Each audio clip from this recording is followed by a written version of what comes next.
क्या हो जब दो महाशक्तियां एक ही लक्ष्य के लिए तपस्या में लीन हो जाएं। एक तरफ माता पार्वती थी, जिनका मिलन महादेव से नियति था, पर दूसरी तरफ माता गंगा का वह प्रचंड समर्पण था, जिसने स्वर्ग के सिंहासन के साथ साथ नारद मुनि के हृदय को भी चिंताओं से भर दिया। एक ऐसा मोड़ जहां भक्ति और नियति आपस में टकराने वाली थी।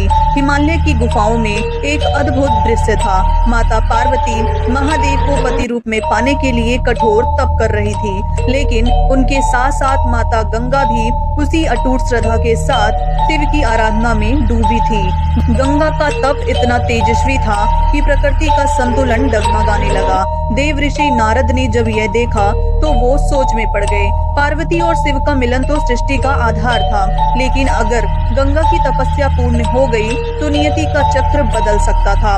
तब नारद जी ने एक दिव्य योजना बनाई। वे माता गंगा के पास पहुँचे और अत्यंत चतुराई से बोले, देवी पार्वती का तप आपसे अधिक प्रभावशाली होता जा रहा है। महादेव तो योग में लीन हैं, उन्हें प्रसन्न करने में युगों लग जाएंगे। आप एक मार्ग चुने, जेनु आरसी के पास जाइए और उन्हें 108 घड़े जल अर्पित करें। यदि वो प्रसन्न हुए तो शिव स्वयं आपको मिल जाएंगे। निर्मल हृदय वाली गंगा नारद की योजना को नहीं समझ सकी और भक्ति के आवेग में जनु आरसी के पास पहुंच गई। ऋषि उस समय गहरी समाधि में थे। गंगा का वेग और वो 108 घड़ों का जल ऋषि की तपस्या में बाधा बन गया। क्रोधित होकर ऋषि जहनु ने वह सब कुछ कर दिया जो नियति चाहती थी।